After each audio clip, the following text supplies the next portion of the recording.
Real human being.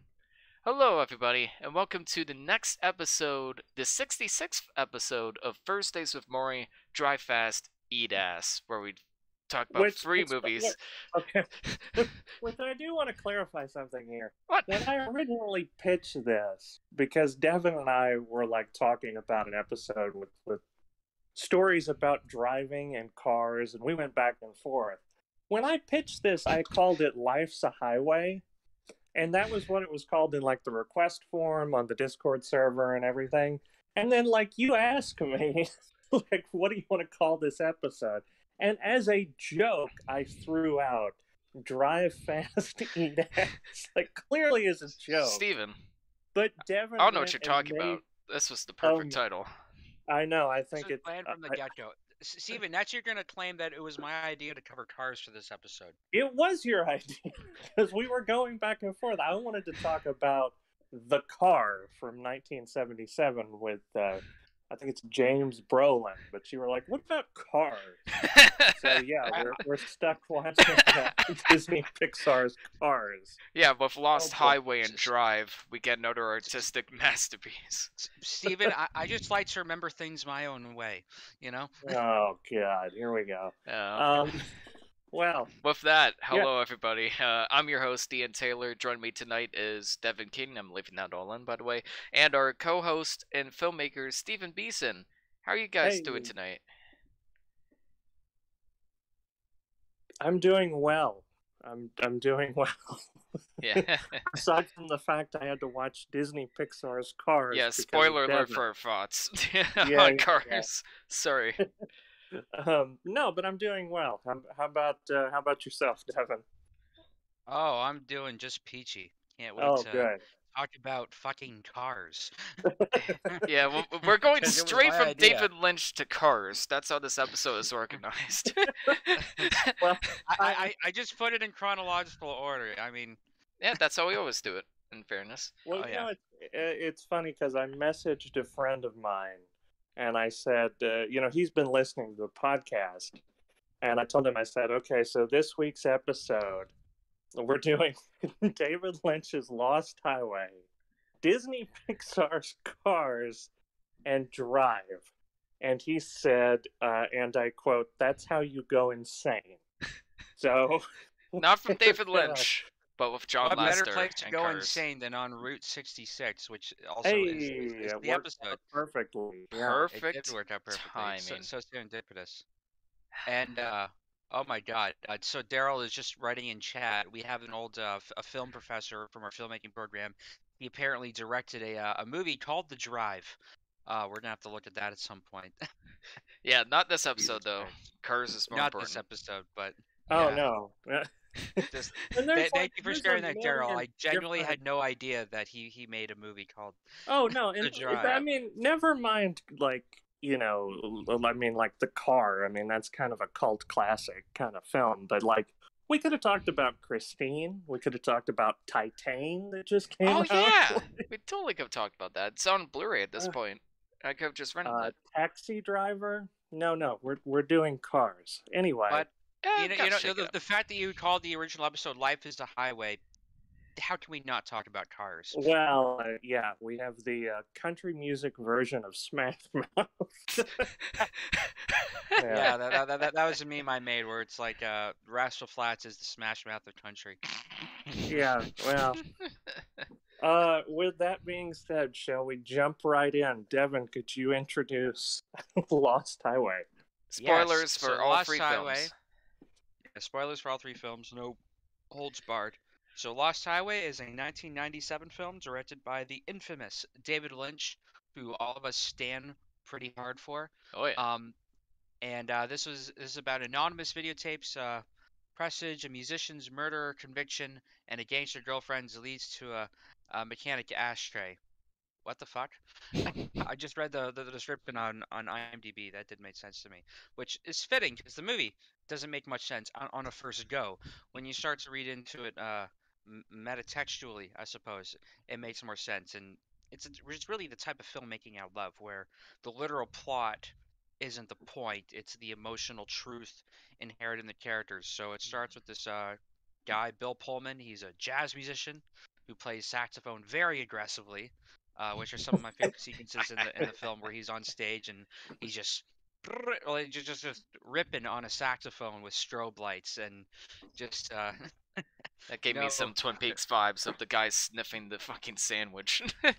yeah, just no Yeah. gracious subtlety at all. He's clearly frustrated with his life and his beautiful wife, played by Patricia Arquette, who is absolutely smoking gorgeous in this movie.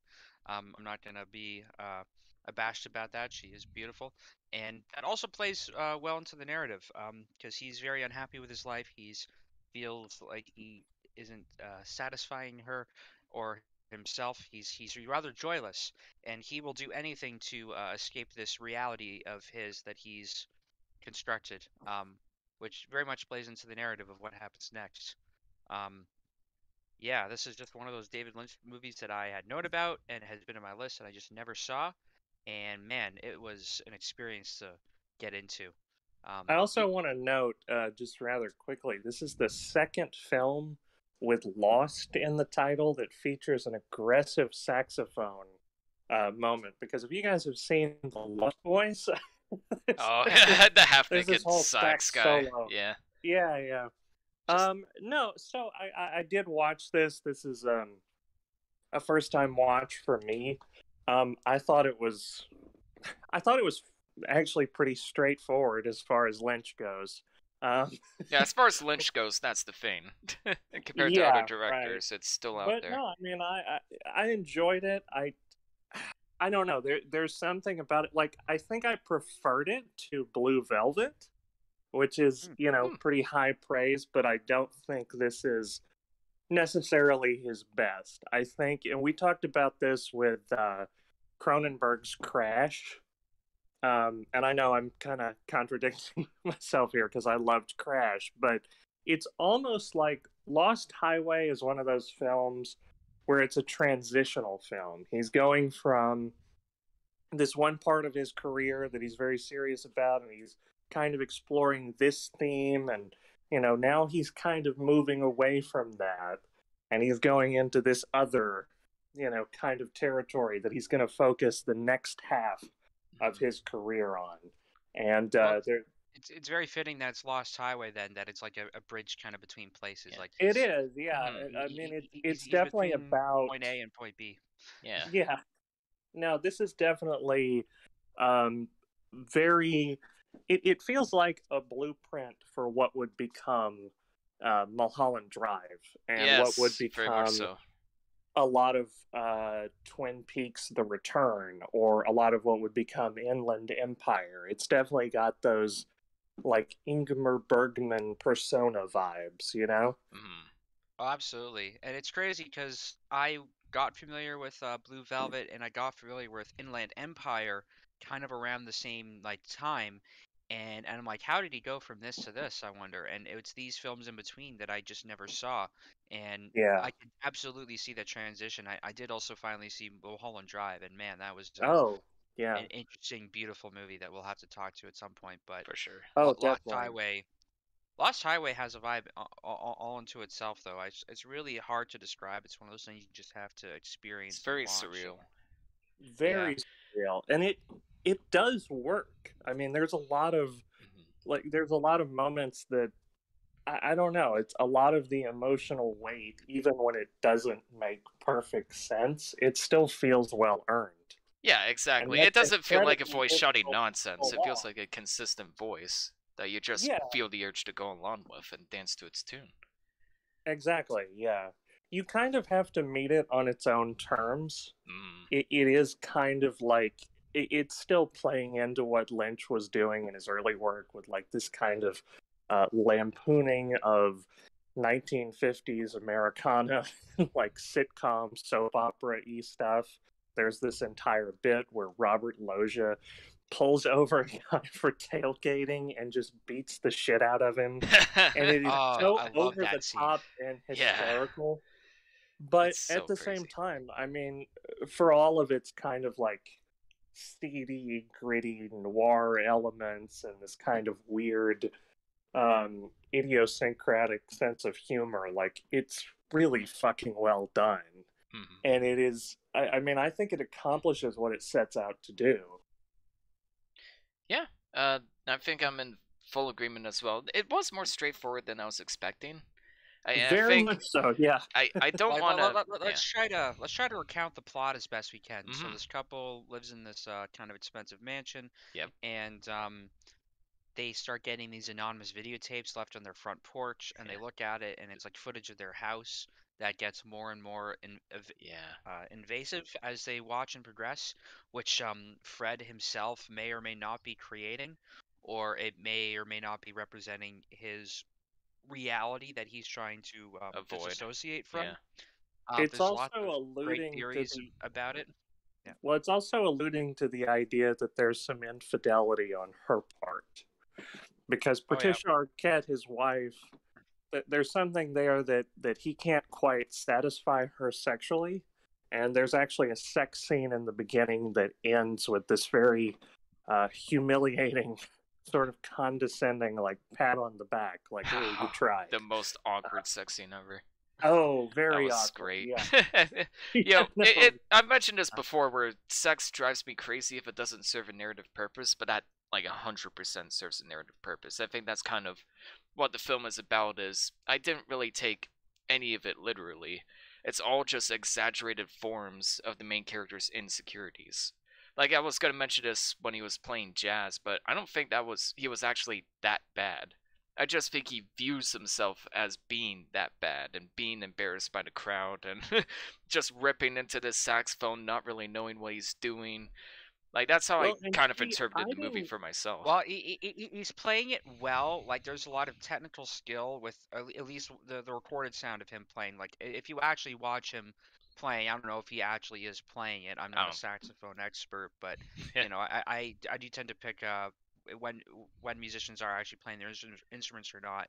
But it isn't very musical. It's just like a barrage of very aggressively played notes. So there isn't Yeah, much and and that's fun in small bursts, like if you want to have that kind of aggressive flavor to it, but there's no kind of cohesive melody kind of stringing it together that makes it Well, and see, musical. I So didn't exactly. even know if and he was. that's just jazz, as Daryl points out, No, but yeah. yeah. You No, and like I didn't jazz? even know if he was No. necessarily bad. I thought maybe it was Well, that's how I like some interpreted it. kind of. Not necessarily No, bad, but just like Well, I I don't was know what I'm wondering doing. if You know. he's maybe like technically a it's like performance artist, like avant-garde jazz guy. I don't know.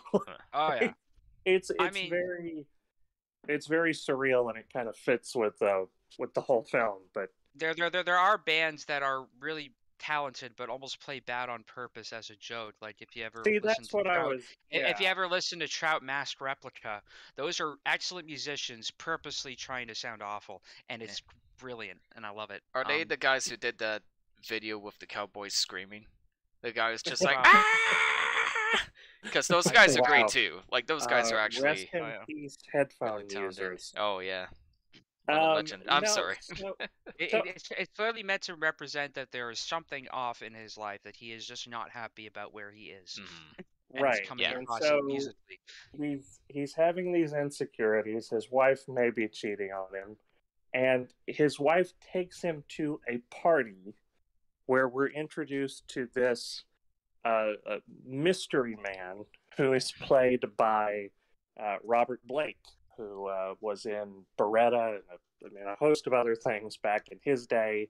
Unfortunately, had an experience that probably mirrors this film in some way, and we'll discuss that later. We've Uh, met before, haven't we? yes, he has this weird interaction with this mystery man who may or may not be the man who is videotaping him and his wife in these moments in their house. And immediately after that, it's alluded to that Bill Pullman's character murders his wife Mhm. because of all these insecurities and the hauntings and the weird mystery man who makes him call his house, and he's at the house and at the party at the same time. Very creepy. Yeah, very creepy. And for what it's worth, I mean, fantastic performance from Robert Yeah. Blake, who, And apparently, um, I think they gave him like lines, like they fed him lines behind the camera, and it just adds so much to his performance because he looks so, like, it doesn't even look human. Like, he looks so robotic when delivering his lines that it actually really adds yeah, to the creepiness of his character. right. And so this is where the film kind of takes a turn. He's convicted of murdering his wife. He's sent to prison. They're going to electrocute him, sentenced to death. And he wakes up in his prison cell as a totally different character. Yep. And that's where the film kind of, Very I mean, Mulholland as if Drive. to, yeah, right, as if to say the film wasn't surreal before.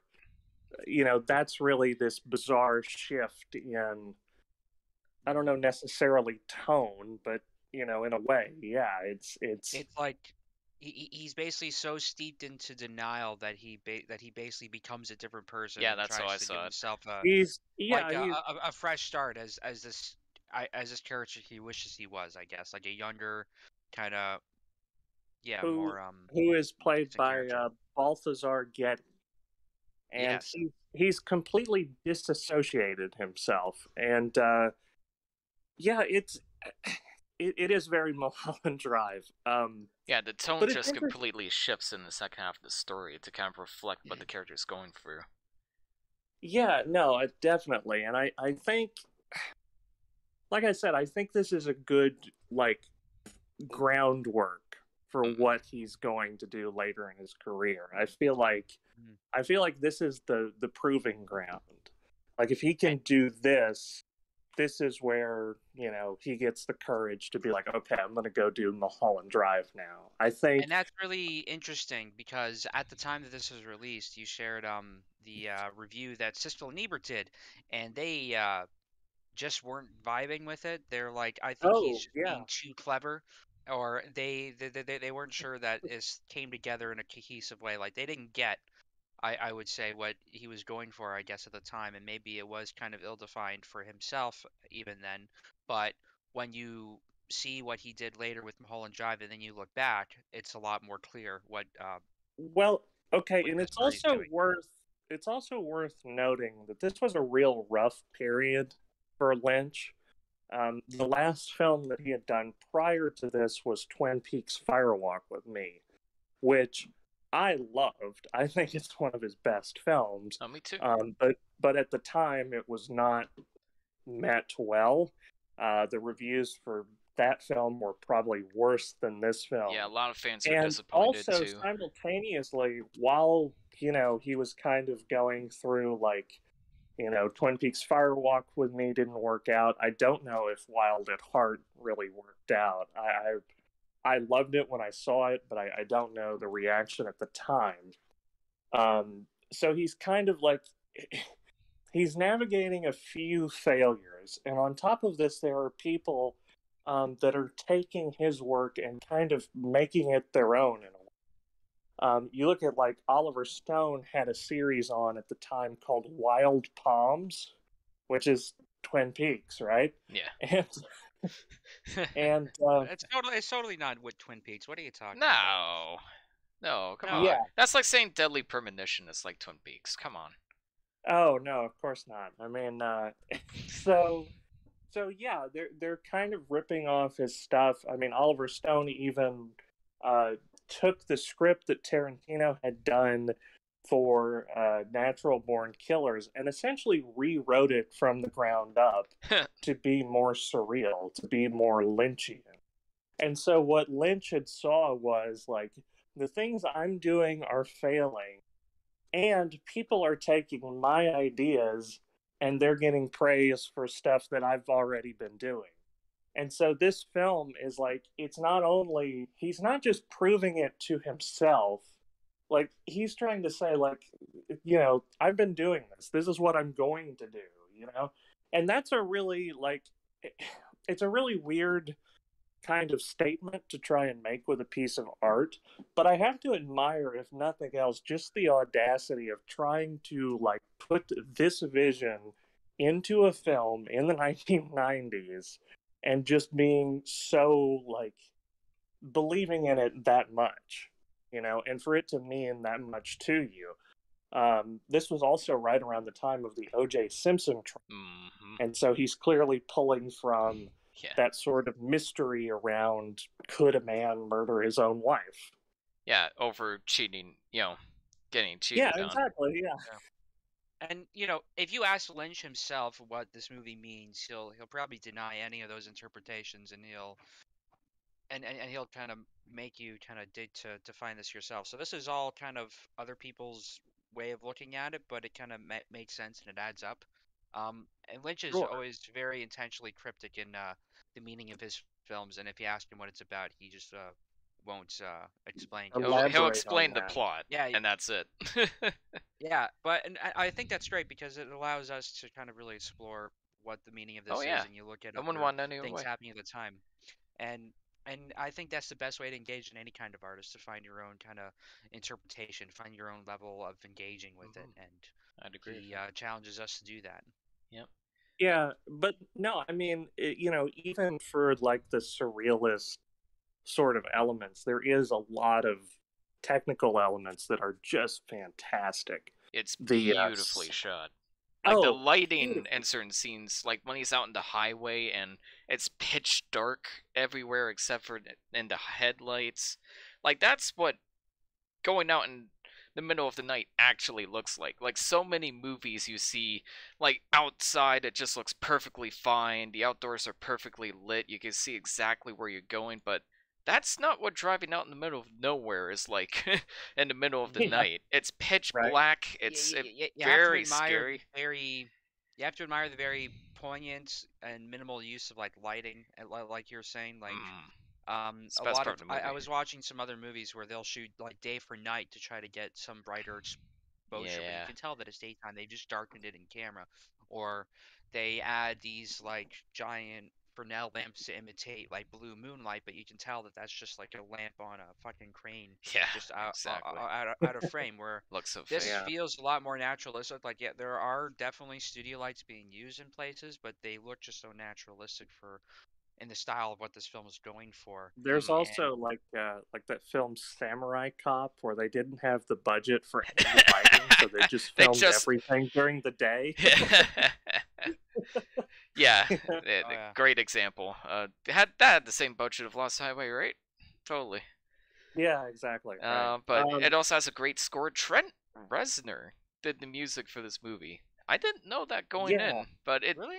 yeah, and it fits I think it very, fit. very well. But it kind of reminded me of the climax score a little bit. Like it Oh kind of reminded me yeah. of Gaspar Oh yeah. Noé's music or Irresistible's music. It had that kind of tone to it, and it added Did you like the say Mystery did you Man's say theme. irresistible? Did you Sorry, mean irresistible? irreversible. I am so Oh my sorry. god, irresistible. Okay. Irresistible. This, Irreversible. That you I'm don't want to sorry. mix those movies up, but No. so I just God. want that to point out leaves Daryl mentioned Peter Deming. That was the cinematographer who's behind yeah. this, and Yes, he thank you. lends it beautifully. But also, back on the music, like you were saying, I love the opening track from David Bowie. I'm Oh deranged. yeah. Oh, I forgot about Such that. a Ramstein. such a mood setter. Yeah. Oh, Fucking Rammstein. Ramstein goes hard in this. Like I forgot. Is Yeah. it Rammstein or Rammstein? Pretty I Rammstein. sure it's Rammstein. Rammstein. I don't know. They make good music. Very aggressive German heavy metal. So and it fits. There's a lot of that kind of like Nine Inch Nails. Marilyn Manson even makes a non-speaking cameo in this, so it's Yeah. definitely Oh, inspired by that era.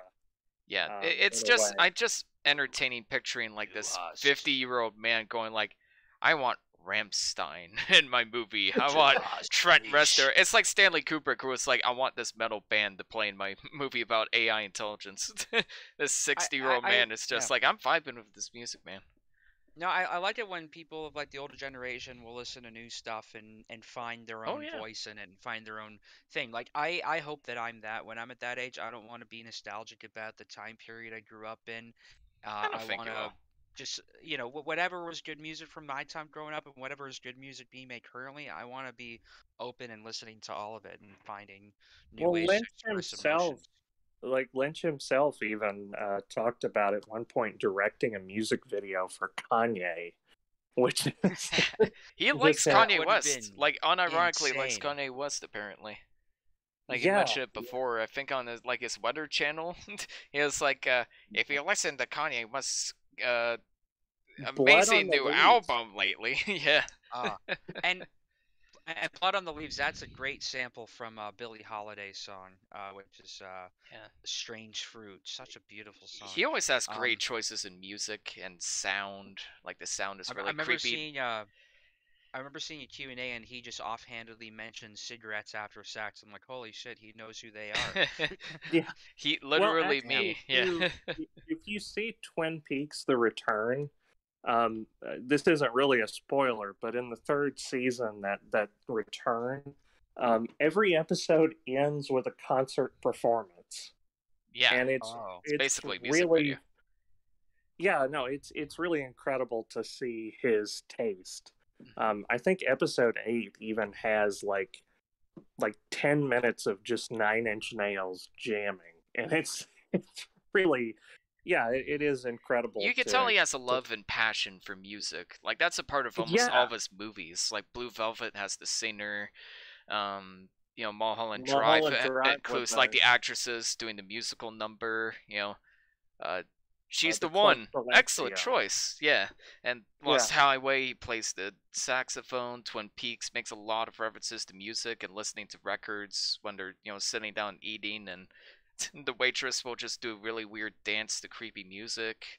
Like, there's a lot of references. You could tell the man has a clear passion for the world of music, and that's something I always appreciate. That always comes through in his movies one way or another. Great performances. Bill Pullman was Oh, really good. Patricia Arquette, I wasn't a huge fan of her personally. Like, she worked for a character. Like, she didn't have much to well, say, at she's least. also playing a dual role, which we didn't really talk about Yeah. because I Bill oh yeah. Pullman, Bill Pullman plays like himself, and then he disassociates with a and different becomes actor. And I almost and wonder if that becomes. would have worked better, because I feel like she wasn't. Like, she tried a little too hard in her other character Well, that see, I came off don't as know kind of because unintentionally that's kind of silly. what's yeah, that's what's interesting is he becomes Balthasar Getty, but she becomes like Patricia Patricia Arquette Arquette. is playing. Yeah, she's playing his wife, but she's also playing this mystery woman I who's think it would have been married so to. clever if it was just a different And actress. Like, they should have it's kept that it's up. it's a different wig. Her costume change is basically The a wig different was wig. not great. But well, this is Wow. also kind of interesting because the reason she took this movie on, she wanted to challenge herself because she had always been very timid about being nude on film, and I guess Uh, Mhm. the script of this was something that appealed to her, and it gave her more dimensions than just being nude. And yeah, you see all those dimensions for sure. oh Um, my Yep, all gosh. but angles. but no, I don't mean in just like the physical No, sense. no. There is like extra metatextual layers to her character, and I love the scene where she's like having sex with not Bill Pullman, Balthazar Getty, and the guy's like saying "I want you" as if he isn't already uh fully in her, but then she says "You'll never have me," and then she literally walks out of the film after that, fully confident, fully nude, and she's like yeah, it's a it's quite a scene. Yeah, Yeah, that was a good well, scene for sure. But I will say this: there's a lot of interesting. We talked about the cinematography with Peter Deming and that, but there's a lot of really fantastic match cuts in this film. great The scene editing. that Devin Yeah. was talking about, halfway through that sex scene with Balthazar Getty, he becomes Bill Pullman. Like during sex, he suddenly becomes Yes, Bill I Pullman, love Well, touches like that. and it's right after she leaves and says you'll never have me, and then he kind of regresses His and insecurities come right back. yeah, Like, but that was I great. mean, to pull something like that off in a way that doesn't seem hokey, I mean, Yeah, too obvious. that's no small feat in itself. There's Mhm. also another match cut, and I had to point this out to Devin because he messaged me and was like, "Did I just finished watching this?" And I was like, "Did you see that match cut?" And somehow he had missed it, but I had to like go back, rewind my copy, and like send a video of just this shot where Patricia Arquette is touching Robert Loggia's face, and then it suddenly cuts to her touching Balthazar Getty's face. And it's so subtle, and it happens like so quickly, you could almost blink and miss it. But it's even like down to the fact that her nail polish color in the scene with Robert Loggia to the scene with Balthazar Getty changes from blue to red. Like, it is insane how Yeah. much thought and precision went into just that one edit. Yeah, it reminded me a lot of Memento. Like, spoiler alert, but there is like a really quick match cut where you see crap, sorry, not Leonard, but Sammy Jenkins. You see Sammy Jenkins in the hospital, and the nurse like walks past him for a brief second. You can see Leonard sitting in that chair, and I remember thinking like, wow, that was such an ingenious, subtle match cut, and I kind of this very much felt the same way. And they both have like great narrative context behind those match cuts that you can easily miss. Yeah, it's not. I mean, it's not. And it's super done subtle too. Like, it's not showy. Yeah. It's not flashy. It's just they just slip it into the scenery so effortlessly. But once you see it, you can't get it out of your head. Yeah. No, I mean, this film is. It's like the thing about this film is it's hard to recommend it to someone. Yeah, and it's hard most to of his really films are. explain what it is. But man, I really connected with it, and I think, it's unfortunate that it didn't connect with more people at the time. Wait, sorry, Sammy Jenkins, not Sandy Jenkins. Daryl. Yeah, Sorry. yeah, the Stephen Tobolowsky character is, I think, who you're talking about. Yes, that's right. Remember Sammy Jenkins. Yeah. Did you guys have any issues with this movie? Because I have a couple. Besides Patricia Arquette, I wasn't a huge fan of. I thought it was a little too long. Well, I think it outstayed its welcome a little bit. If do it was have- like 20 minutes shorter, it would have been much better. I have like one kind of nitpick, which I know was not intentional, but I think we kind of glossed over it. Robert Blake would go on pretty much immediately after this movie to be accused of killing his wife. And it was, yeah, it was a really public ordeal. I mean, this was like, he was referred to as the next O.J. Simpson. He wound up getting off. As Norm Macdonald famously joked, his alibi was terrible because his wife was shot while he was gone in a restaurant to go get his gun. But, yeah, so I will say, like, and again, this isn't any fault of David Lynch or the people involved, but knowing the context that this guy allegedly went on to murder his wife after this surrealist dark fantasy film about a guy murdering his wife, it did make this film a little uncomfortable. It makes it better. More You so don't than, say. yeah, well, more so than just the normal cosmic horror that Lynch kind of plays with. This felt a little creepy in a bad way. But that's, I mean. Would well, you and hold that also against the Marilyn film, though? Manson, I mean. Like, it's Marilyn Manson. Yeah, Yeah, he Oh, doesn't Marilyn say Manson anything, as so it's well. fine. Yeah, well, So I feel like Lynch was kind of tapping into this like subconscious waters, and I wouldn't say saw the future, but it's one of those well, it cases, is. I guess, where It, life imitates art. it is ironic, though, isn't it? It's kind of like Kevin Spacey in Seven. It's like, oh, he was method acting. Oh, he was just acting. Yeah. He was just being himself. American Beauty is like, oh wow, he's loving a little girl. That's just acting. Wow, he's really committed to this He's really committed to his part. It's like some Daniel Day-Lewis shit. Ooh. Anyways, Oof. Daryl and Aaron, you guys are listening in. Thank you so much for doing that. If you guys have any thoughts on Inland Empire, we'd love to hear your thoughts. Daryl, Lost what you like? Highway. Yeah. Boy, between I was this gonna and say, Irresistible, I what don't is remember wrong you with guys talking about Inland Empire. I know you guys were talking about Lost Highway, and ooh, that guy was creepy. Very Yeah. creepy. Yes. Good way of Very summing it creepy. up. Daryl has never seen Lost Highway. Aaron has never seen Lost Highway. But that guy certainly is creepy. I Yeah. I agree with that. I agree with that. If you That's have gonna be my seen that review for clip- this movie on Letterboxd. It's just that guy was creepy. You know the one. Well, if you've seen that clip, I would encourage you to seek out the full film. It's it I wanna captures see more the of that full vibe. film. I mean, It's don't one of get those me wrong. films, even us talking about it, I don't think does it justice. And I think it's a film that even if we tell you literally what happens, it really isn't going to spoil the experience of just watching it, because that's how Oh no, we didn't even Absolutely. talk in about. filmmaking. There's like a whole subplot with Dick Laurent and who that guy Oh, is, and is he dead? I mean, there's a lot more to unpack there than I think. I mean, we could honestly do a whole episode on just this film.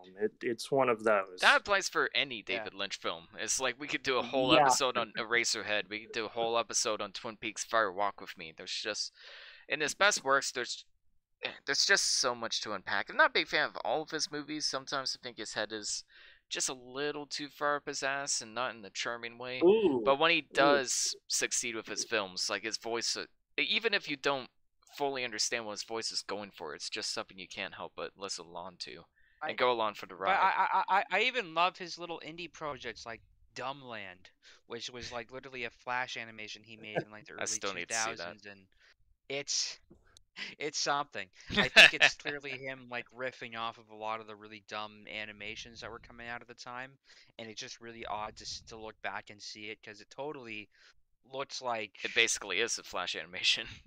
yeah, like XFDF or whatever that fucking Flash animation that was Yeah. popular on YouTube, or Oh, ASDF. what was that like? Yes. Like Homestuck or one of those. Like, Hmm. Yeah, I Yeah. mean, I just like that he's, an artist that is constantly evolving and constantly exploring different ideas and different Yeah, mediums. they aren't and just, stagnant for their whole career. Like, you can tell they're trying to evolve in different ways. Either or and not they those take are good on directions, so you lives can of still their appreciate own. the ambition. You know, Yeah. the legacy of this film is even evolving now to the point where we have to bring up the irony that one of the actors, it's like it's so metatextual and like It's made its Yeah. place in cult culture, for sure. it's layered like an 100%. onion. uh You get it, they both have layers. Ratings! I love this movie. I'm gonna give it an 8. Nice. I'm gonna give it a 8.5. I'm gonna go just a little bit more generous than Devin, but Oh, Yeah, thanks for that. yeah, no, it's not terrible. It's pretty damn good, but it's really. I feel like I'll put it this way: I would rate this even higher if he didn't make Mulholland Drive, That's a because fair I point. think Mulholland Drive is like his magnum opus, Oh, I agree. and I feel like I think Mulholland Drive being as good as it is kind of knocks this down a little bit. Yeah, fair But enough. yeah. I'm with Devin on this one. It needs some fat trim for sure. I wasn't a big fan of Patricia Sure. Arquette's performance, and it did kind of drag a little bit towards the end for me, but I still thought it was a great movie. Brilliant atmosphere, very creepy, and a very interesting depiction of like dealing with insecurities and desperately trying to change yourself when everyone else around you just simply won't let you. That's how I interpreted it anyways, so give it 8 out of 10. I'd say it's about on par with like Twin Peaks Fire Walk with Me or the third season of Twin Peaks for me. I would I would score those both higher than this actually. But that's It's that's just like probably, I just love that all of his films are just so uniquely themselves, and Yeah. anybody well, I'd agree with tries that. to attach this is almost derivative. Yeah. yeah, no, and I will say the one thing that I did admire about this film is that he doesn't do something in this that he does in almost all of his later works, where he he really loves to just torture his audience with this slow, deliberate, like comedic pacing. Like, and I'm Like not talking Eraserhead. about the movie being 2 hours long. I'm talking about like in Twin Peaks: The Return, there's literally 15 minutes of this guy sweeping a floor. Like He's just he like trolling the audience. Yeah. no, exactly. And Yeah. Mulholland So Drive didn't have any of that too, though. Like, I don't think I it really don't had a think scene it like that. did, no, and I No. don't think Firewalk with Me did. But like even in the first season of Twin Peaks, there's this whole scene Of the where girl like just Dale dancing to the Cooper. music. Yeah, no. Well, Dale Cooper gets shot in one scene, and then there's a waiter who comes in from the hotel and finds him, and it's like 10 minutes of this waiter just like, "Uh-oh," and he like gives him a thumbs up. It's very It was awkward and hilarious. slow. Yeah, it's funny, but it's so like, oh my god, I'm not gonna explain this. I'm just gonna trust you guys to watch this in your own time. This episode of Dumbland, which someone Okay. uploaded and just simply called Dumb. Same idea with him Great having this stick figure. comedically overdrawn thing happening. I'm not Yeah. gonna explain it. Just Also, it's David Lynch's birthday. Happy Yes, fucking birthday. Oh, birthday. happy birthday, Happy Mr. Lynch! birthday. How's that for timing? We happy did not. birthday, King. We did not plan this. It just happened. Episode 66. And we Holy talked about crap, Lost man! Highway on his birthday. It's the 20th of January. Happy birthday, David Lynch. This is for Happy you. birthday. Yeah, and Happy birthday, what fucking day Daddy is it? Lynch. What fucking day is I it? got like one question now. Do you believe in divine timing or something? In this Perhaps. Well, case, I do. It's moments like this that make me feel yes. Well, Not always, but moving from today, yes. a true cinematic auteur and titan of cinema, we now move on to fucking Cars. Go It's ahead, my Devin, turn. Introduce this film that was your idea. No, please. I will introduce this one because Oh, okay. yeah, no, I got this. Devin, don't worry. I made you introduce Thanks. Godfather Part 3. I think you deserve a break. Okay. Cars. It's a film directed by John Lasseter and Joe Ranft. I believe this was made after. This was their film after The Incredibles, if I'm not mistaken. Let that sit in. And it's about cars. It's about talking cars. We brought toys to life. We brought animals to life. But you know what else we need brought to life? Cars. That's right. Cars. Cars sell toys. Yeah, You know what? that's true. I have to say, but before we really take this film down a notch, as I'm just anticipating, I remember seeing the marketing in this film at the time, and for some reason, I was just really excited with the idea of seeing CG animatronic cars. It was just not a thing that I ever saw before, like seeing these things kind of come to life, and the CG at the time was really like groundbreaking. It seemed like I didn't see a Pixar animation that realistic before, and I really want to give praise to the marketing, like the way that they show the poster, where it's just like the face slightly uncovered, and it gives you just that little bit of uncanny valley kind of feeling. I don't know. I do like the marketing behind this film. Yeah, that's true. Disney Well- knows how to market their films for sure. At least Oh. back in the day, not so much now. I Cars. What's it about? That It's about said, yeah. Lightning McQueen, voiced by Owen Wilson, is a Wow. very cocky, egotistical racer. Wow, haven't really seen that plot a billion times. wow. And on his way to his next big race, he loses track because he's a fucking dick, and he couldn't keep his RV driver awake, so he falls asleep, and he somehow falls out. I don't know how the fuck that works. Aren't there locks in the back? Oh, okay. A bobblehead of himself triggers the ramp. And that's he and that's how he gets. That's how he gets on the Lost Highway. and he ends up in a town called Radiator Springs, where he meets a car that looks like Paul Newman and one of the worst comic relief characters in cinematic history. And Oh, he wow. apparently caused so much damage that he needs to repair everything he's done. But then here he learns the error of his ways, and he becomes a nice guy by the end of the movie, where he goes to his final race, but he's so much of a nice guy now. And well, I didn't like this movie. It's not a B-movie disaster, but I kind of enjoy B-movie more, because the thing with B-movie is that it's so much of a disaster that I was just kind of in awe of it, like watching a dying animal, there was something like fascinating about the madness behind that movie, but this movie is so boring. I was so cookie cutter it's kind of so by the cookie numbers. cutter, so generic, and what was such a missed opportunity is this could have poked fun at the underdog genre. Like it could have poked fun at the genre trappings. Look at something like the Lego Movie. You know, like yes, it's a hero's journey movie to the bone, but they also make fun of the hero's journey. They, they I say mean, like prophecies are dumb and give like the MacGuffins really dumb names to kind of poke fun and laugh at them. And even like the what do you prophecy turned out to expect be from fake. Disney, though? They are like the establishment, and those other And movies you mentioned even are something like kind of Toy stabbing at Story, the establishment. picture something like Toy Story even, where it's a very unique take on like the asshole becomes the goody because the other character goes through an existential crisis. Like that's something I never really saw explored before in a kids movie. But this is Well, just like it feels like the uh, arc that Woody had in Toy Story, but so much worse and so much more generic and so much more so boring. so somehow I wound up with more notes on this film than Lost Highway. Oh my god. Let me let me Yeah.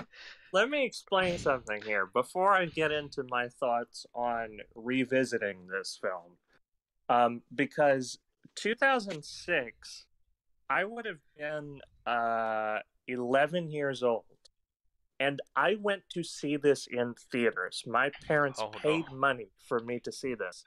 And I remember coming out of the theater and thinking, well, that was really great, but I don't know if I liked it as much as Toy Story. So I want to just clarify that I both agree and disagree with my 11-year-old self that Guess which have, um, yeah. it was it was nowhere near as good as Toy Story, but it was terrible. When I watched this film, this is something that I really thought about. Okay, looking at Toy Story, looking at Monsters Inc., which, by the way, Monsters Inc. came out 7 years before this, and I would argue that the animation is better.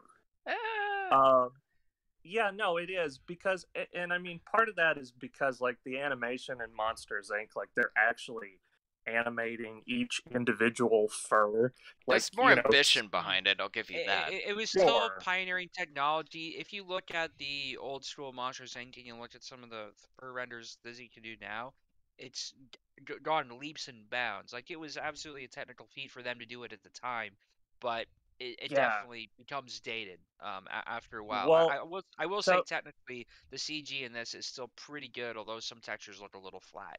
Yeah, like so I thought so the animation was the talking only good part about the movie, so but go on. so talking about cars, um, this is something that really came to my mind when you think of Toy Story, right? Right. Okay, the story is Woody is a is a cowboy toy. Toys love to get played with. So when kids leave the room, the toys come alive, and this creates a rift between Woody and the new toy, who's like the favorite toy, Buzz Lightyear. Okay. Then you look at Monsters Inc., and it's like, Sully, he's a big scary monster. They have to go into the human world and they have to scare children for the power that it generates, the electricity, right? Hmm. And so that's the whole arc, is like he actually falls in love with this little child, and so it kind of throws Wait, everything falls in into love question. or just Well, grows a parental bond with? We got to no, differentiate that. yeah, right. I mean, not like in a I'm creepy sorry. way. I'm just saying like a fatherly sort of love. Hmm. And you can Yeah, tell maternal bond. that with Toy Story, there is a story there about friendship and about brotherhood. Yeah, And there's hurt to it. with right, there's heart to it. And with Monsters Inc., it's a story about, fatherhood and becoming this sort of guardian. And the thing about it is, in the plots that I just mentioned, if I changed any single detail about what I just described, it doesn't work. Like if I said they were raccoons instead of monsters, like it kind of falls apart, because not only does it have heart and it has intent, but it also has the narrative sort of woven into it where you can't separate the two. Like if the toys in Toy Story aren't toys, the story doesn't work. They're using that specific concept to communicate these ideas, and it feels purposeful. Now, when I look at Cars, it's the story of this absolute jackass who peaked in high school. He's like, I mean, he's a douche bro college guy. Like, he's a frat boy kind of dick. Yeah. And he's a hotshot Hollywood type. And Chow. he gets, yeah, he's a Chad. Like, you know, he gets stuck out in the middle of this kind of nowhere town. And he finds out that this town kind of like, you know, grounds him. It kind of brings him back to earth. He's not as arrogant because he's found something Like, on a small scale that we he can found connect family. to. Yeah, no, exactly. But here's the thing. If I changed anything about Cars, like if I said, yeah, it's about a raccoon who goes to live with a bunch of squirrels or whatever, nothing would If fundamentally this change. movie was about people and it was just like normal race car drivers, nothing would change. Like, that was what was Nothing would driving me change at all. insane in this entire movie. Like, there was no justification to why they're cars instead of anybody else. Like, look at something like you mentioned Toy Story, but let's use Zootopia as an example. You know, like, all of the characters behave like animals. The narrative ties into animals. Like, you know, carnivores are built a certain way, so you know, the herbivores fear them to a certain extent as a kind of representation of racism. But the animals also behave like animals. Like, you know, like Judy's that's ears get why- droopy when she's upset. You know, the dogs start to howl. It's completely justified as a story about animals. But there's nothing in this movie that is completely justified about cars beyond the movie just making, oh, look at this normal thing, but there's a car version of it. Isn't that hilarious? They do that And for they don't, 80% like, of the fucking this is comedy the in this other movie. thing. This is the other thing. Like, they don't even make any clever puns about the fact they're cars. Like, not there's even the not bare a minimum. lot of. I mean, yeah, but it's not like nothing really particularly funny comes out of it. It's like they're cars. But They what could about be- Mater? Well, He was hilarious. Oh god.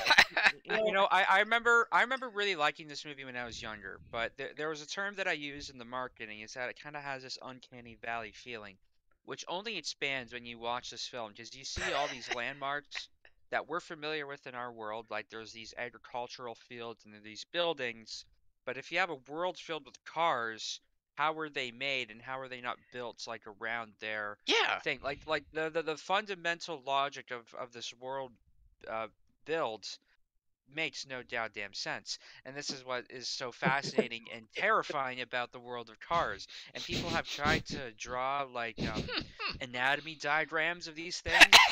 They have internal organs. There is just some horrors hidden around the corners of this Well, I world. think And this works. and when you look at the landscapes, it feels like liminal spaces. Like nothing should be living This in is here. the Nothing real should lichy exist. Well, nightmare. I'm glad you bring up the kind of existentialist dread that comes with this, because in the second film, like in doing research, they made 3 of these films, by the way, Thanks, and in Spencer. the sequel, Cars 2, they go to Italy, which they kind of allude to here. There's like a bit where, you know, there's like a character called Luigi who's just Yeah. literally an Italian stereotype.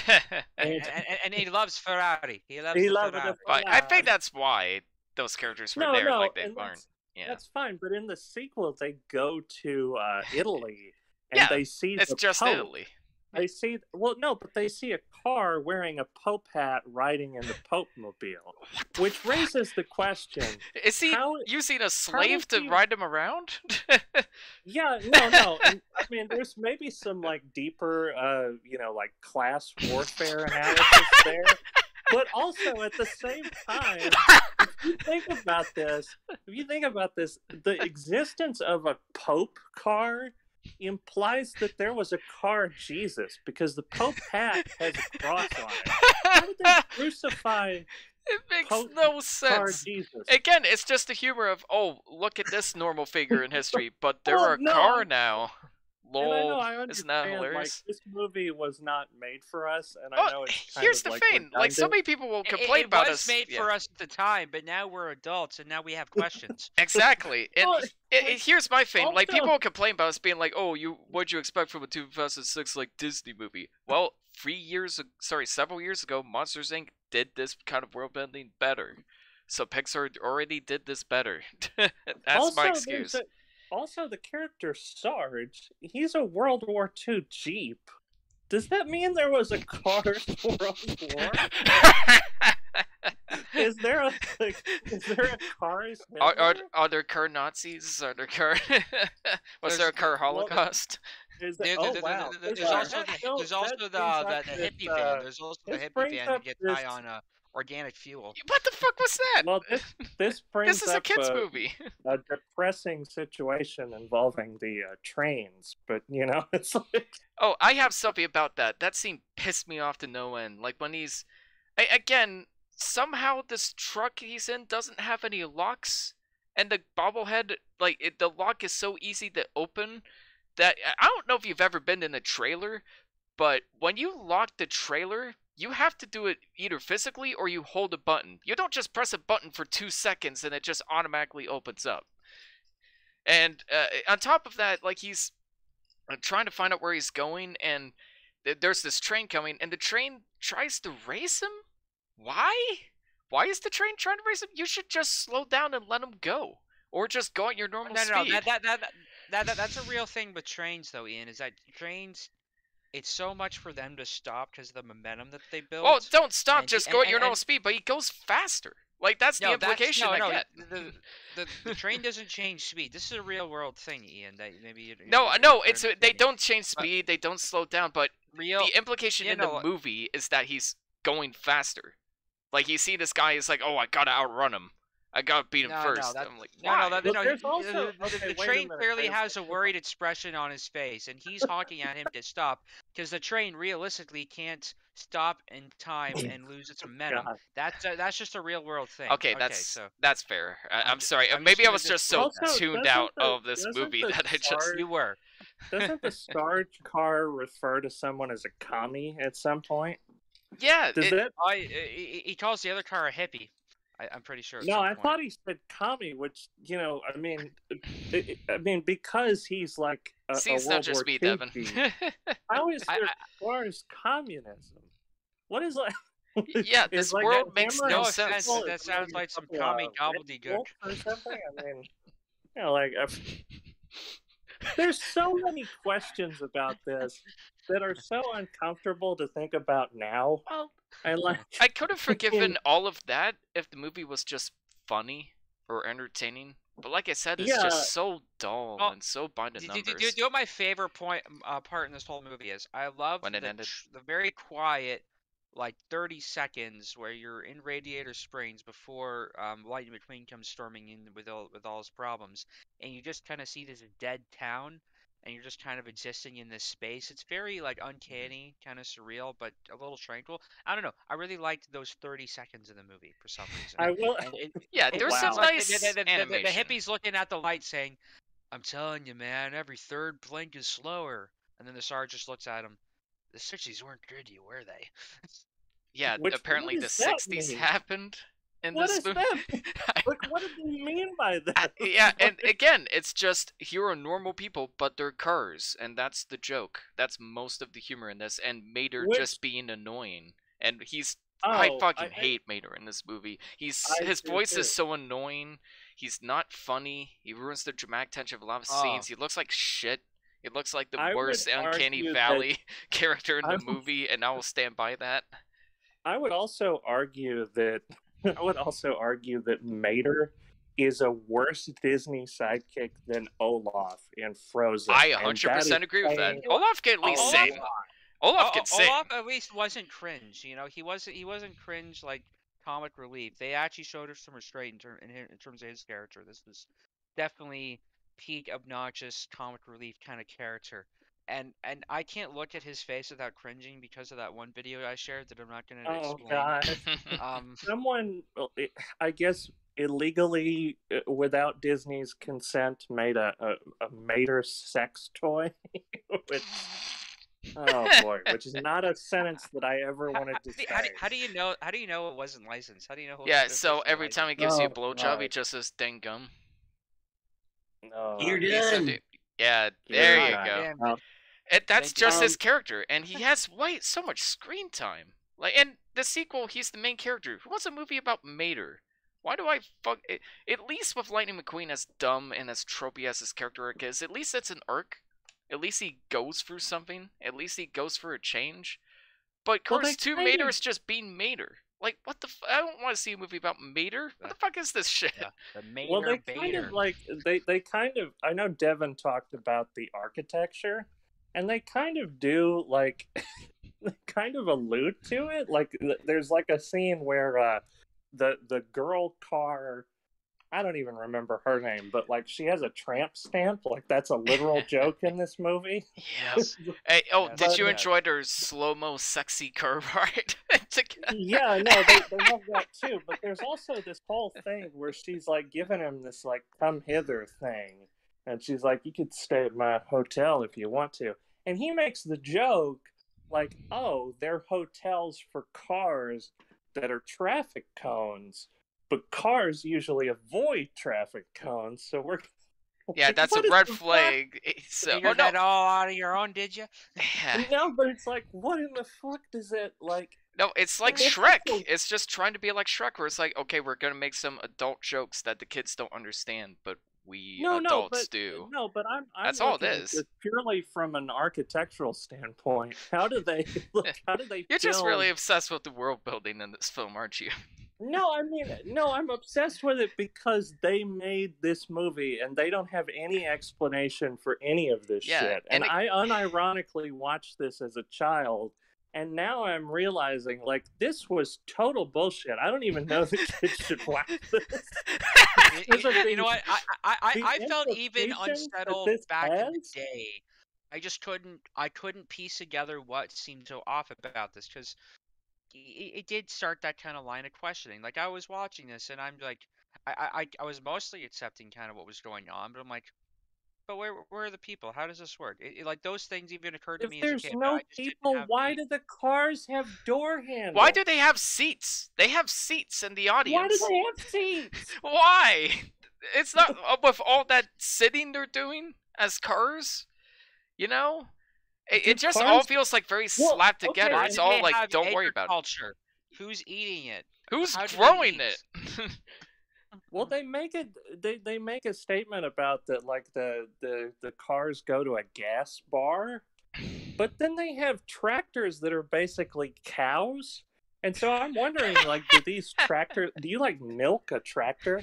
Do they like have oil teats? I mean, there's a lot of questions here, and I don't know that I want to know all the answers to That's them. fair. Well, let's talk about like in- the movie itself for a second and how forced Sure. and I thought annoying. it was the plot terrible. was, Everything about this was kind of cringe. It was unfunny.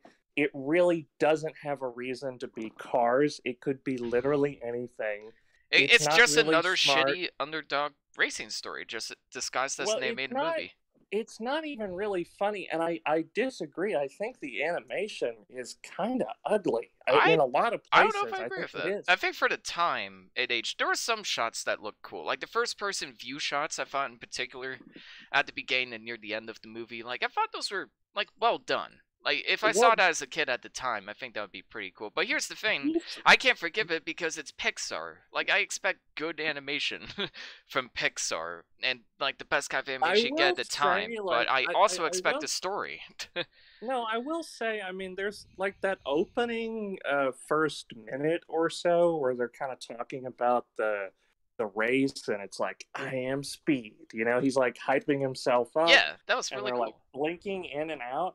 That was fucking awesome, and I wish that the whole movie was as good as that. Yeah, and the epilogue was like kind of clever. Like I kind of like how it repeated that, but he's also thinking about like the life he made at home. And it's like that's kind of cute. Like that's kind of a cute Well- like visual way of showing that he kind of misses the people back at home. Like there's nothing else in the movie that's like cinematography wise or editing wise that was even remotely as clever as that. But yeah, there's some nice animation here and there, despite some ungodly, uncanny valley animation and a weird amount of tongue. There's a lot of tongue in this movie, and I don't like Why- that. Yeah, why does he have a tongue? See, I mean, Well, he uses it constantly. He uses it to try and get to the finish line. It's like, why did I need to see that? I didn't need to see that, They but do now I a did. lot Thanks. of uncomfortable close-ups of that tongue from like different angles. Because it's hilarious. Tongues It are is hilarious. really weird. Yeah, one of the animators had a tongue fetish, and not that I'm judging, but please don't put it in my movie that I have to watch for a podcast. what- Thank you.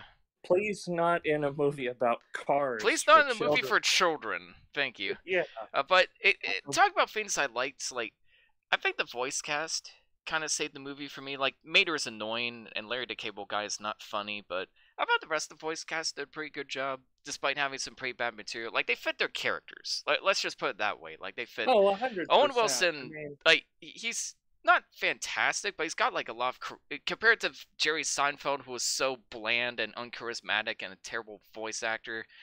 Owen Wilson gives the guy like Lightning McQueen a lot of charisma and a lot of charm. Like I wouldn't want anybody else voicing a character like this. And Paul Newman, I thought, did a pretty good job, even though it looked like he didn't know what he was saying half the time.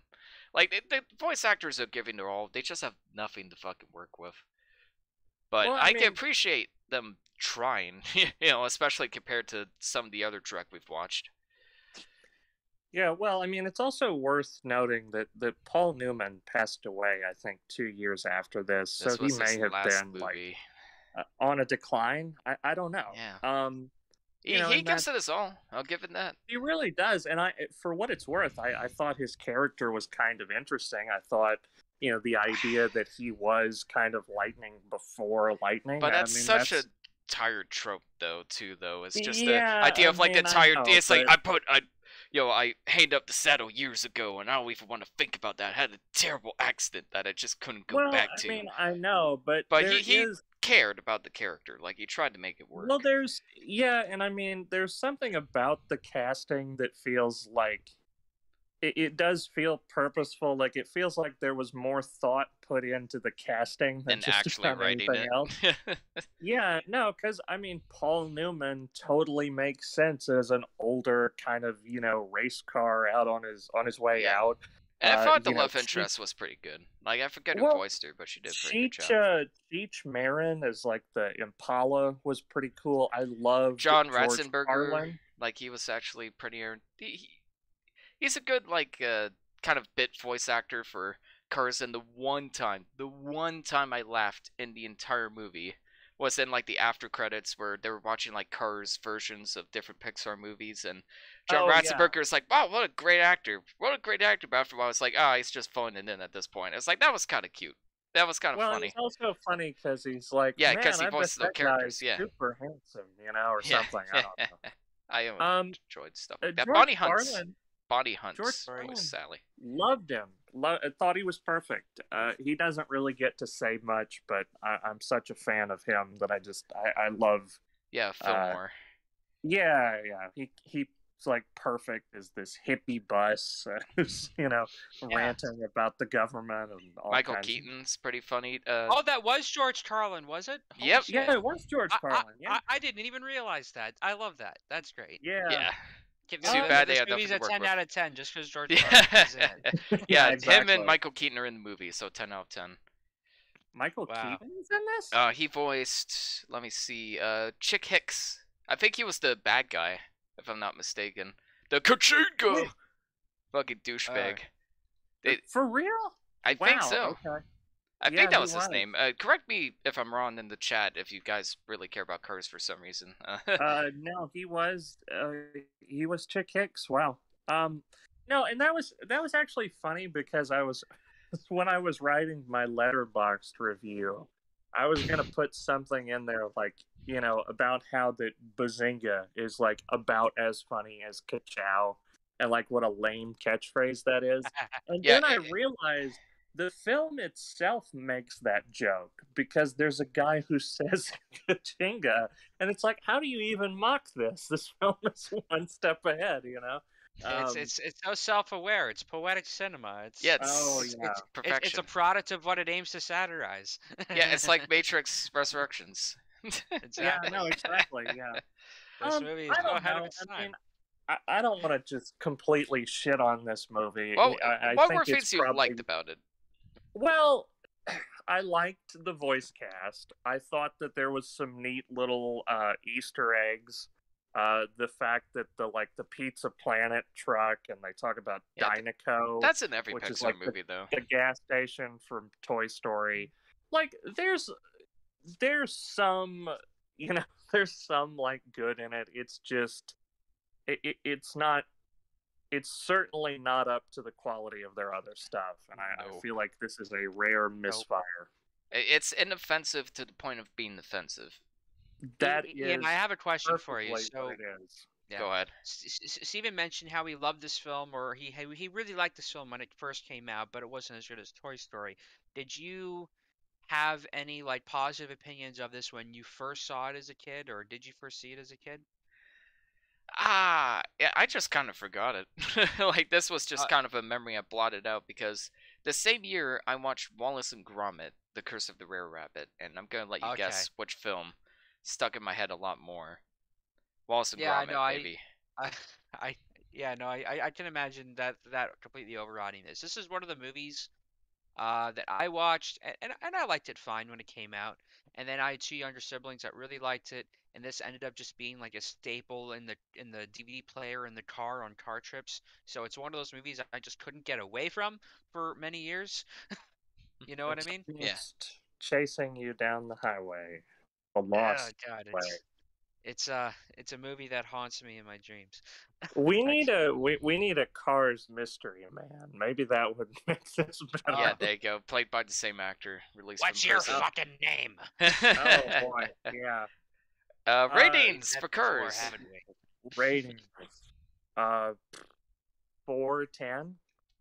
I'm the same. 4 out of 10. It's not the worst animated movie we talked about on here. It's no B movie, but it's just so bland and It is inoffensive and cliche. painfully average. Yeah, that It's would just be a good painfully one for it. average. And It's And I does think, nothing like, if interesting. you have young kids, I mean, I think Show this 'em is a like better movie. perfect to set them down in front of. Like, it's inoffensive. It's not like Yo, the character goes for an arc, which is more than what I can say yeah. about I B mean, movie.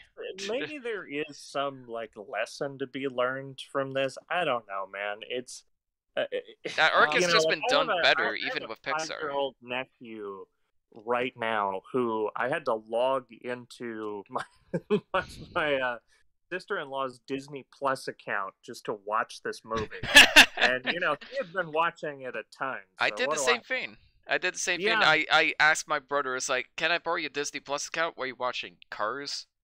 Yeah, exactly. And he paused for like a whole minute. Then he was like, okay, I'll send you the information. Yeah. Devin, So I why don't don't you know, give Cars what- out of 10? Wow. oh God. Um, you know Right? what? Devin, this was your idea. I just want to remind Yes, everyone. thank Yes, you, it Devin. was. This and 2010 is the year we made contact. This was worth it for the discussion. This discussion of Cars is a 6.9. The movie itself is like a 3.4. There you so, I'll give it that. George Carlin, though, his performance is a total 6.9. Oh, it's Oscar That's worthy. it was worth it for that. It's just so fascinating and weird to look back at the stuff we watched growing up and what was like the the ubiquitous kind of kids entertainment and what does that mean coming back to it years later, just looking back at how absurd it is. Yeah, I had even posted in the chat some people that had gone back through like their VHS collections and found like Ronald McDonald. Apparently, someone tried to turn that into an animated series.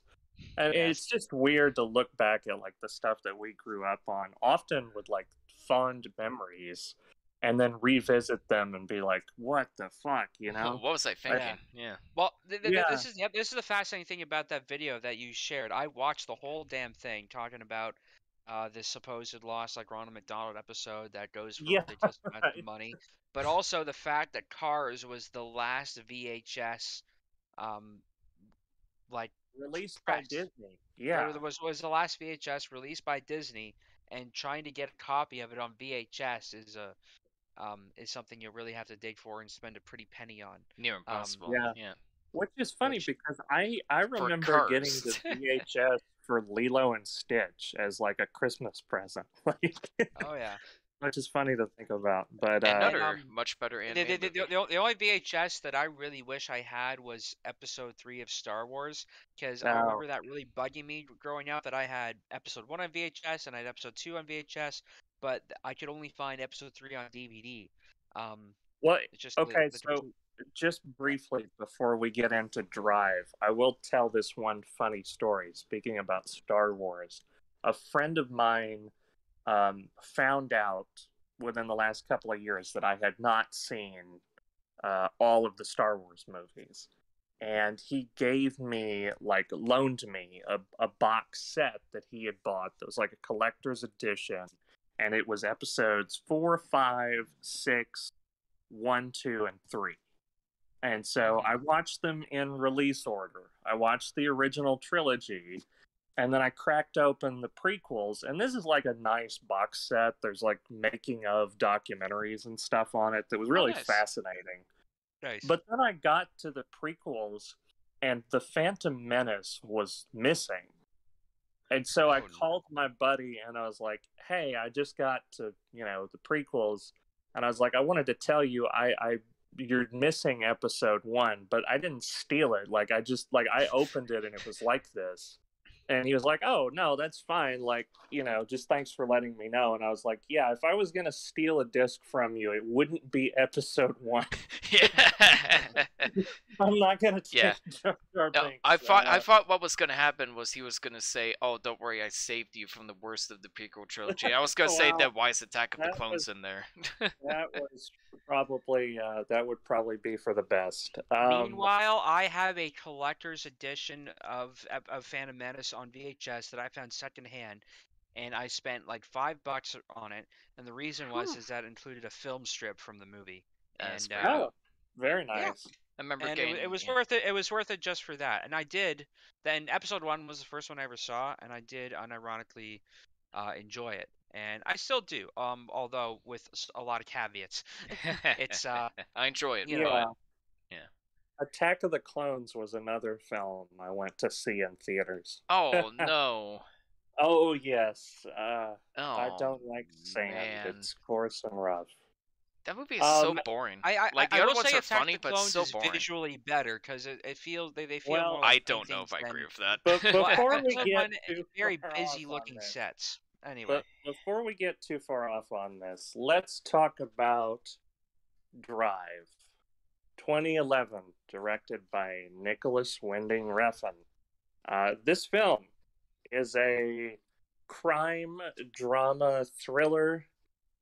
It stars Ryan Gosling as the driver. He is an unnamed Hollywood stunt driver who moonlights as a getaway driver for seedy criminal gangs and mafias. But he quickly grows fond of his neighbor Irene, played by Carey Mulligan, and her young son, Oscar Isaac, stars as her husband who comes back into the picture after a stint in prison, and also co-stars Bryan Cranston, Christina Hendricks, Ron Perlman, and Albert Brooks, which is a very surprising casting choice. The screenplay was written by Hossein Amin and is based on James Salas's 2005 novel of the same name. Wow, I have a lot to talk about here, so I'll let you guys kind of get into this first. But yeah, what'd you think? it's Albert Brooks, the same Albert Brooks as Heard in Finding Nemo. Which It is is, yeah. The and same they Albert actually Brooks from make a Taxi joke. Driver. They make a they do make a joke about Finding Nemo. I don't know if you guys noticed this, Yeah. but they're watching Ryan Gosling and the little boy are watching TV, together, and they make a joke about, oh, he's the shark, so he's a bad guy. What, are there no nice sharks? Which is Was that a Finding kind of, Nemo joke? Like, I thought it that is had a a different Finding purpose to it. Nemo joke. Yeah, I no, don't know if that was intended. No, it was, because Albert I like Brooks that. was the, yeah. Yeah, it's Anyway, very subtle. Yeah, sorry, go on. No, well, I mean, I've made no secret about the fact that I love this film. I would put It's this. literally your profile picture. Literally It me. is literally me.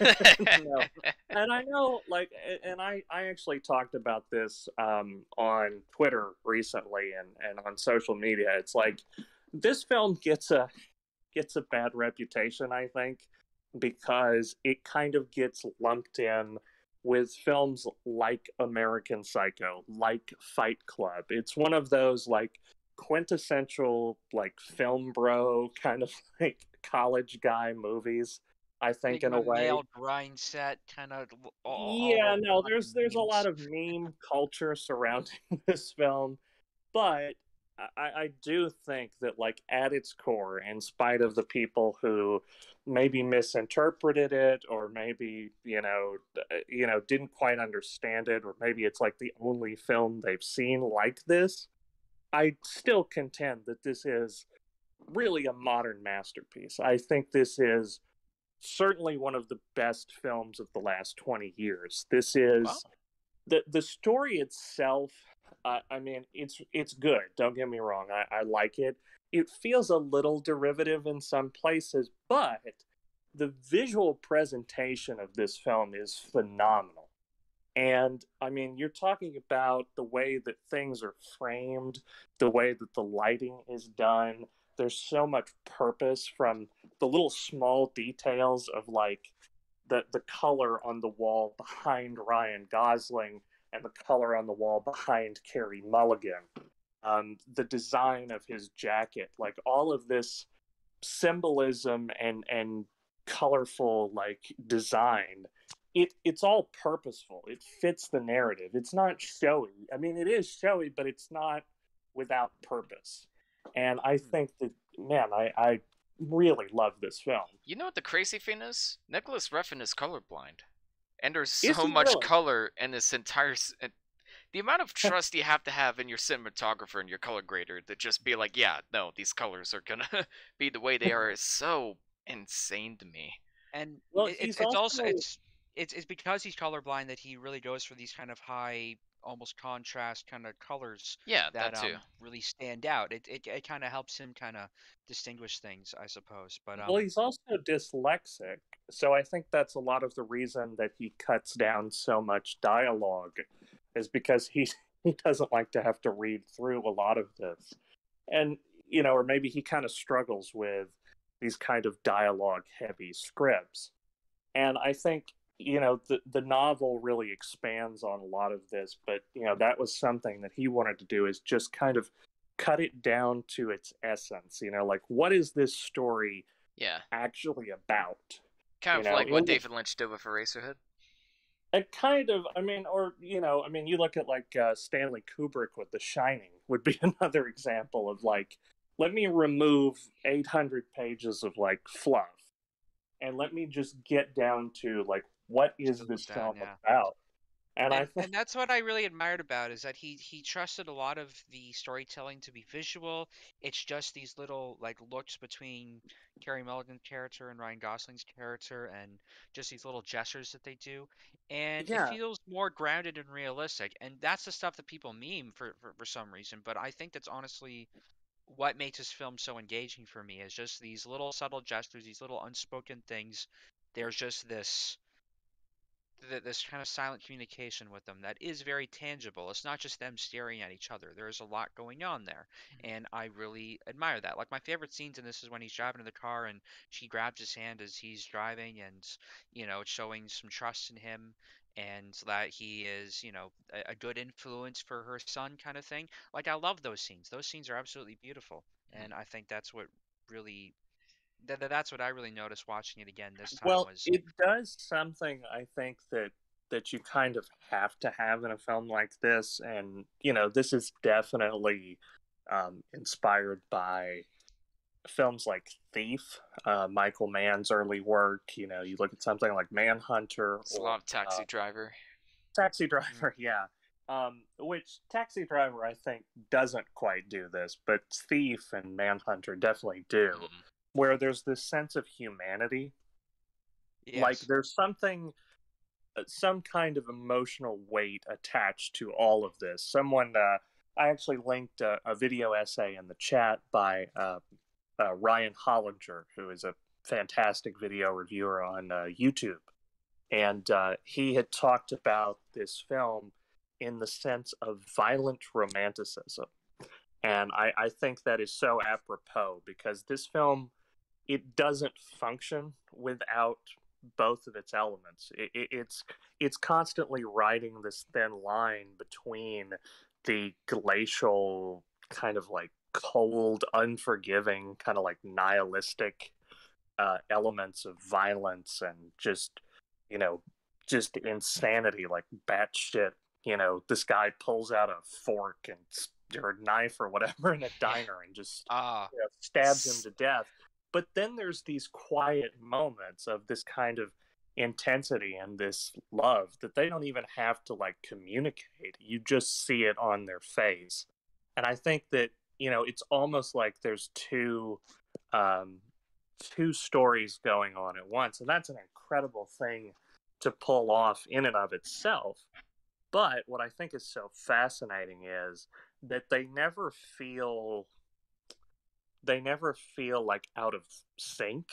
Like No. they never feel like you're watching two different films. It's very cohesive and it's very, you know, it serves a purpose that we're looking at two different sides of the same world. And I think and that's definitely showcased in his jacket, like the scorpion and the frog. I think that Ryan Gosling is representative of both in a way. he's a frog in Scorpion's clothing. Yeah. Yeah, no, I'll give something it like that. A that. sheep in Scorpion's clothing. A sheep in wolf's clothing. I don't know. Yeah, But yeah. there is something interesting here, and you mentioned Ryan Holger in his video essay. I also referenced Every Frame of Painting, which is such a great YouTube channel that unfortunately doesn't make content anymore, but all the videos they made are still up, and these were the videos that really got me into like filmmaking and visuals kind of storytelling, or at least in part. Like they really informed a lot of my initial knowledge in filmmaking.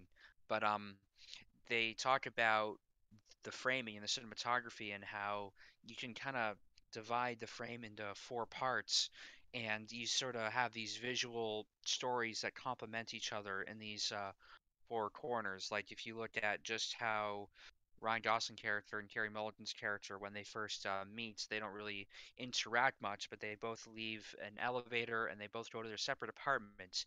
Very like inconsequential scene, like it wouldn't look like much on paper, but if you divide the frame in half and you look at her kind of side and his side and how they cross paths at one point, there's two complementary stories happening there, and it's all just told visually, and it's just very intentional kind of acting and blocking that informs that. And I love that they trust the audience to, you know, extract from that just from the visual itself without Yeah, well, I any mean, text even if you dialogue. look at the scene with Bryan Cranston's character and Ryan Gosling as they're walking across this like garage, and you see all of these different cars, they don't have to like pause the movie in a sense and be like, yeah, let's take this car or this car or that car. It's like we're seeing visually, it's communicating. These guys have, you know, hundreds of cars for any job they could need, and it's like now we can focus on like they've done this before, how are they going to do this job, you know. You don't have to pause and do a lot of exposition. And I know that Mhm. a lot of people talk about kind of that quiet intensity, but I will say that when the film does have these kind of spurts of dialogue or these kind of moments where characters are saying something, it's still very well written and it's still very effective. The argument that Albert Brooks' character has with Ron Perlman Oh in yeah, the that was diner great. is I mean, it's dark and it's funny and it's horrifying, Yeah. and it's actually that much more impactful that there's like this whole kind of monologue that they're going back and forth. Up until that point, it's been mostly quiet, and there's been these kind of moments of dialogue, like just kind of randomly dispersed throughout, so that when you have those moments where it's like, oh, these guys are having a conversation, let me pay attention, you know? And And you get a whole character history of how they talk to each other, and there's and I love how all that just comes in a few lines of dialogue that feel very natural, but they also work as exposition, and it gives you like, this guy's been in the family a long time, they've been doing these kind of jobs for a long time, and they poke fun at each other's ethnicities. Like, he's saying, "What's a Jew running a pizzeria?" and yeah, right. and you can tell that That's he's pretty been an good. outsider in the family, and that they still treat him like he's a little kid, even though he's like 54. Just these little bits of dialogue and that little bit of character interaction just paints a whole picture of the history of between these characters. So you get almost like seasons worth of storytelling in just a few lines of dialogue, and that's what I Well, really and appreciate with this. it's not even just the dialogue like that. The violence too. It's these kind of like, I don't want to say random, but it's like when they happen, it's like holy shit, Very quick. Yeah, Yeah. and I feel like that's pretty realistic in a Yeah, sense that it's like absolutely. you never know when it's gonna happen. And some people say like the violence is way too over the top, but I think it fits in the subtext of the scenes that they're in. Like when Yeah, Ryan Gosling, definitely. like the girl's head gets blown off and Ryan Gosling shoves a shower rod down a guy, like it seems so brutal because that's for the first time he has to get his hands dirty and kill someone. Up until that point, it was all from a distance. He Yeah. put himself away from that violent lifestyle. He's just a driver, he doesn't Mhm. get involved with that. But seeing the death of his friend And was even one the thing, but first time. experiencing it up close and personal is so much more like effective. And I think that's why it's so over the top, and why the elevator scene was so over the top, because that was the first time Mhm. Carey Mulligan was seeing just how messed up Ryan Gosling's life really is. And from her And you could. perspective, it's so explosive and It's like a bit too sporadic. much. Yeah, but But like, purposely so. I liked how nervous he was when he first had to go up to the guy, and he like hits his hand with a hammer, and he's in this like this green room or this dressing room of like a strip club, but your attention is all focused on these two central characters. Just the scene Yeah, is just that intense, it's not like and I a love how he. ooh, that's a sexy scene. It's just your focus on the characters. I think that's kind of impressive too. I Well, and I it's like this. also Yeah, sorry, go on. that well, it's also like those women don't even react, That kind which of implies that bugged this has me. probably happened before. Yeah, But and I don't know. I think they went too far. with that guy, no, like with that guy too, and I noticed this. It's almost kind of comical just how beat up he gets, because like his one hand gets like smashed in, and then he gets beat up He another still time, eats and a then he slice of gets pizza. stabbed in the and he's struggling trying to eat a slice of pizza, and then the guy just stabs him with a fork. This It's guy it's can't dark catch a and it's break. brutal, but it is kind of funny Yeah, the way they it's Yeah, funny in a sick way for a lot of the movie when Albert Finney was like, "So why didn't you talk to me before I signed this up? Before hiring this piece of shit?" And the way he says it is just really funny to me. Like this yeah. is supposed to be an intense scene, but that caught me off guard. I like this Well, movie. You guys are uh, right about what you said so far, but I there's just some reason I can't connect with this movie, and I really can't put my finger on what it is. Like did the I've meme culture ruin it for you? no, like even before meme culture, like and when people were hyping it up in film school, I always just liked it, but there was something holding me back. I think it is just the generic nature of it, and I feel like the presentation is great. It's beautifully shot. There's a lot of great music and editing choices and mise en scene.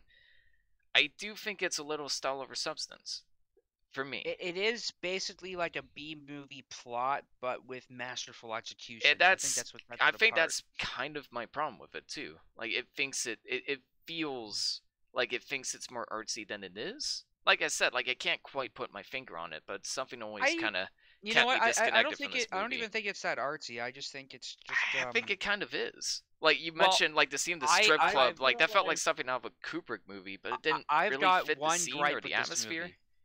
I've got one gripe with this movie, and it's a very technical thing, Yeah. and it's gonna take some explaining, but I'll get into it because I don't know. This might tie into your point. The watch he's wearing doesn't make sense. Um, Yeah. so I have a buddy that's really into watches, which I thought was a stupid, like bougie kind of hobby because it's a bit of technology that only rich people can afford. But then suddenly I get into watches because of him, just because it's a fascinating history and the mechanical stuff, whatever. Mhm. The watch he's wearing doesn't make sense and it doesn't function the way it's presented in the film. I forget what make it is. It's some like Swiss brand with like two names. And it's a very bougie brand. Like he only would have been able to afford that watch if he did like a really expensive job or if he inherited it somehow. Um, it's a very bougie but otherwise very uninteresting watch. It's like a dress watch. It's basically just the time and the second function. Like that secondary dial is just the second hand. Like, but the way they present it in the movie is as if it's a chronograph, which actually has a stopwatch function, and that's what the sound effects would make you believe. Yeah. And he does this thing where he takes it off his wrist, he puts it on the steering wheel, and it looks really cool and slick, but it's not really doing much function. Patek Philippe, I guess that was it. Mm. I But it can't looks believe Daryl knows cool, that. That's you know. interesting. But it's a Patek Philippe, which is a very bougie kind of brand that very few people can afford. These are the kind of watches that cost like 12 grand, and it I just mean, tells you the time. we're kind of nitpicking. That is when kind we of a talk nitpick, I about the am but nitpicking. This is absolutely 100% a nitpick. that But would show so much he you like the could movie. have gotten like he could have gotten like an Omega chronograph or something that would actually be accurate. And this is one praise that I would give to Christopher Nolan. The Hamilton watches he uses in his movies actually function the way they present.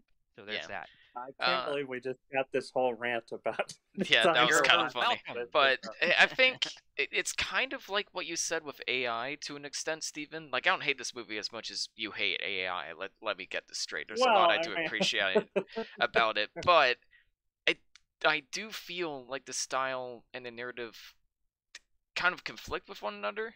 Like, they don't really fit either way. Like, I feel like it needs to either be more over the top and goofy, or It's just one of those movieisms, you know what Yeah, I mean? Like, it's not exactly. real life. It's well, just a I mean, to movieism. me, I feel like But it- this strikes a good Yeah. balance, and I I don't feel like if it was too, if it was like a little more artsy, or if it was a little more over the top, I feel like it maybe wouldn't work. I don't know. I mean, there again, we're talking about this whole film is about duality. He's living a double life. He's the scorpion and the frog. He's constantly battling. But that's something that's been done in movies before.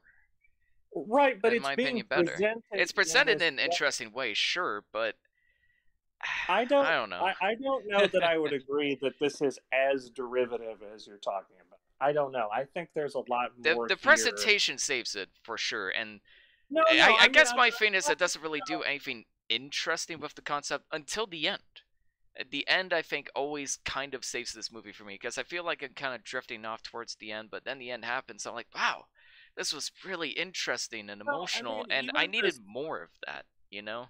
No, I mean, even the scene where, he has to put on a mask to go kill, like, Ron Perlman. And he I stands think right that- at his door and doesn't get noticed. Well, no, Again. it's actually out of the Hollywood, like, trailer. Yeah, Like, he's and he not stands going right for- at the restaurant's door, and nobody notices him. Right, He's the yeah. only one in the movie that wears the jacket. Again, I feel like that's he did that because it looks cool. It's a cool artsy shot, but it doesn't really fit the narrative. It's the scorpion and the frog. It's referenced in the film. He is both the scorpion. I understand and the that. frog. I understand that. Right. And he's constantly, he wants to be the frog, but he can't be the frog. The And bad that's guy wants to where be good, the and he sword- can't be good. Okay, sorry. Yeah, go on. I mean, I'm struggling to see how. Like, I don't know, man. I think, Again, it's if it wasn't explored in like a visually interesting way, if it didn't have its style, then the film wouldn't work. And maybe I'm a little bit biased. There are some films like that I personally love, but maybe it's just I mean, the didn't style you I love The appreciate. Green Knight? I mean, The Green Knight is 100% visual style. I Like, don't it's know if I all- agree with that, because the characters at least add. Again, it does something more interesting with the If hero's journey. I'd argue, like it at least does something. It, I want to say subvert your expectations, but that's the wrong word for it. That has so many oh negative no, I think connotations it is behind the it. right word for I it. disagree because it at least does something interesting with that narrative, and this film doesn't really do anything with that until the end. But by then, it was just a little too late. As much as I love the climax, it's the best I scene of the movie. Real human beings. Outside of the meme I song. don't know that I agree with you. I think that there's a lot more to this film. I mean, even down to the fact, you mentioned Christina Hendricks, like, her death scene. Yeah, the scenes of violence When were great. Like no, those, no, no, yeah. but like when you go back and you look, I posted this screen in the chat, but when he goes to retrieve the mask that he's going to wear to kill Ron Perlman's character, all of those heads like lined up on the wall are actually like Christina Hendricks molds that they would use like for that headshot That's kind of cool. practical effect. That's a cool And I detail. feel like no, it is cool detail, and I feel like this film. I mean, I feel like there's a lot more. I don't know, man. I think there's a lot more purpose to the style. Like, I understand that It's you're saying it's style over substance, but I think that there is so much substance to the style itself. At this times, is where I would say the yes. style is the substance. Yeah, and here's the thing: like, there's the Green Knight, I guess, to an extent, and there are movies like that where the style is the substance, and I love Greener Grass. Lots of people fucking hate that movie, but I personally love it, and I vibe with what it's going for. Maybe it's just because, like, while I love the style, I maybe just don't vibe with it as much. I don't know. Like, maybe it's just because the '80s nostalgia wave and like the red and blue lighting and the neon kind of aesthetic is just kind of played out for me, maybe a little bit, even by I the mean, time I I don't watched the know. I movie. mean, it's It like kind you of could started that argue trend. that. That's fair. Well, Like, it definitely started no, that no, trend. you could argue that not only did it start this trend, but like even the Softy brothers with what they were doing with Good Time. Yeah. Like this is a huge moment in Oh, yeah. in And they admit they were hugely inspired by Drive, and lots of filmmakers were. And or this even a lot is of game developers were. Like, Hotline Miami straight up would not exist without Drive, according to the oh developer. this was I mean this was a huge And I appreciate influence it for on that. me. And I appreciate what This it's was going for.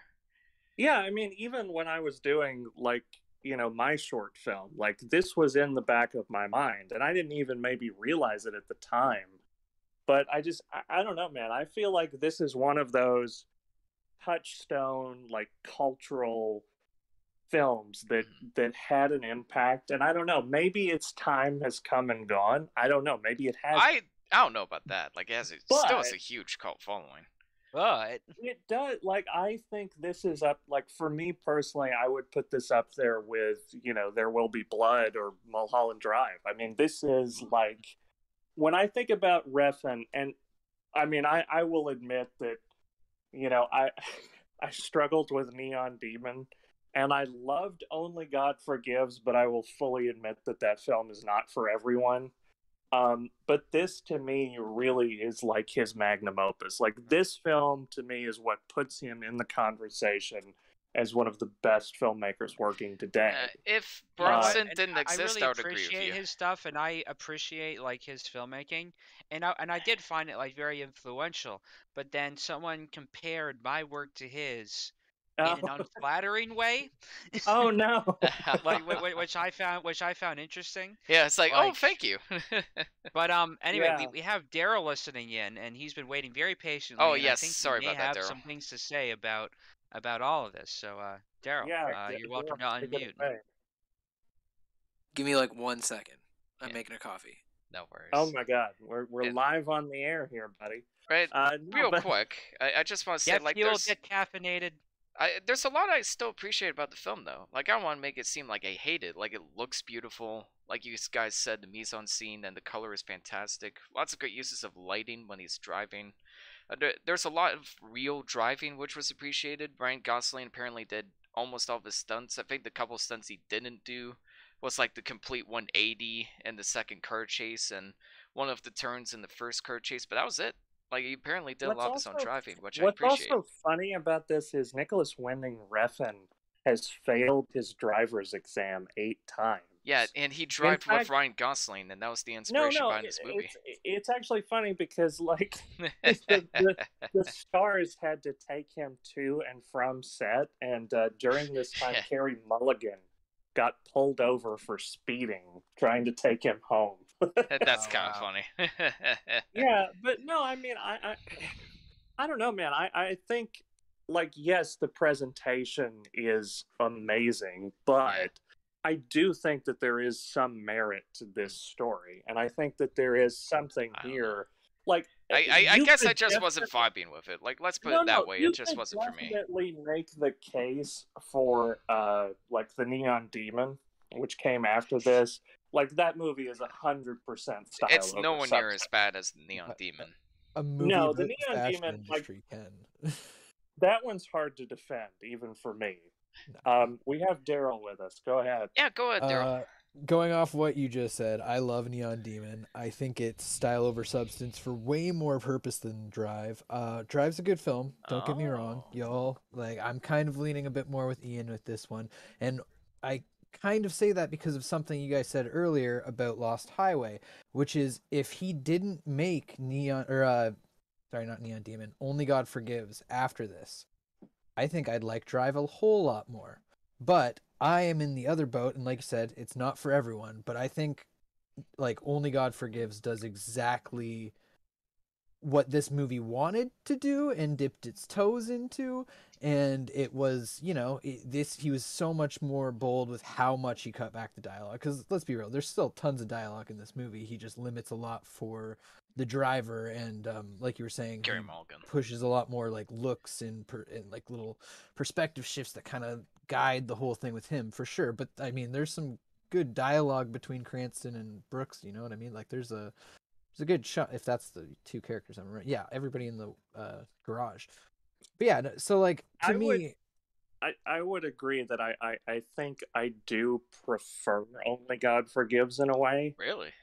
But yeah, I do. I need And to I check mean, it I out think now. I would yeah, I would agree with that, but also it's like I feel like Drive is more accessible, and I feel like Drive Right. is more rewatchable. Like I've seen Drive lots of times. I haven't gone back and revisited Only God Forgives. oh, you're And in for it's a a treat. really challenging piece.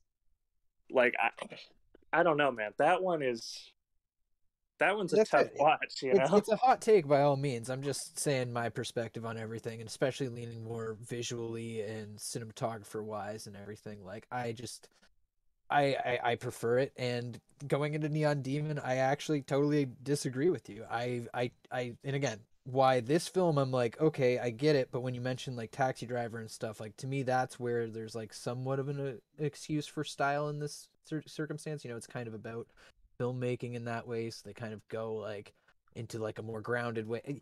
I totally understand it.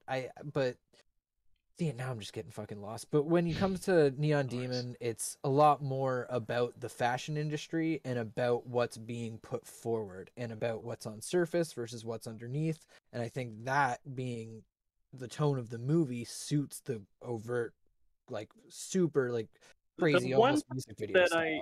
The one thing that I didn't like about Neon Demon, and I feel like Drive and Only God Forgives both do a lot better, is that the symbolism in those two movies is more subtle. It's more like I feel like in Neon Demon he's kind of explaining himself too much. There's certain scenes that it's like I know exactly what he's going for. Whereas something like Drive or Only God Forgives, especially Only God On Drive, Forgives, they are sing almost about how good of a guy he is. They literally no, sing no, about no, how no. good of a guy he is. Well, no, I mean, but like the symbolism behind the jacket and stuff, like Neon I wouldn't Demon, even there's say this that's whole. subtle. That's not subtle though. Yeah. Well, I Sorry, mean, man. There's a scene where he says like there's no good sharks. It's like no, there's only bad sharks. Like that's not that's subtle. a It's throwaway interesting, but joke it's not about subtle. Finding Nemo. It Like, has I to do mean, with his character. Like that's how I Filmmaking. Well, interpret that. I no, found but that more inquisitive than absolute when they were explaining that. Are there no good sharks? I don't know. Well, Neon it, Demon, it they literally they paused the movie to do this thing with like a mountain lion in the hotel room, and it's like, okay, it's a cougar, we get it, you know. It's Yeah. so But Neon it's so Demon, I much feel more like it's deliberate. worse, but I'd argue it knows what it is a bit more. Maybe I think it's that's a what I'm worse trying to movie say. though. I'll give you that. Yeah, yeah, and I feel that because when I got to the end, like it's a shock film over these two, right? You know Yeah. what I mean? Like But it it's embraces almost that a more. different beast, right? Like Yeah. he kind of wanted to make a horror film, and it came out as the Neon Demon. Like it was heavily rewritten while they were making it too. So like I get what you're That doesn't saying. surprise me. No, Yeah, and it fits. Like the vibe of like that journey through the valley. Like again, I agree with you guys. The not as great of a film and story wise and whatnot, but like I can't ignore the fact that I'm just more of a cinematographer, and the you just fucking vibe with Well, it more. no, I and get man, it. it just that's wins for valid. me. You know. I'm obviously a fan of his work, and I don't know. I need to explore some of his other stuff. I know the Pusher trilogy is supposedly good. He shot Bronson for like under 300 grand, That's a which is great movie. I think that's his best unheard movie. of. I think that's his best, I, honestly. I need to see it. Yeah. Yeah. I really need to see the series though, the Amazon Prime Oh, series. I've heard yeah. just Yes. great things about it. Which So. is like 10 episodes, I think, and they're all 2 hours long. Yeah, So it was originally going to be a 12-hour movie.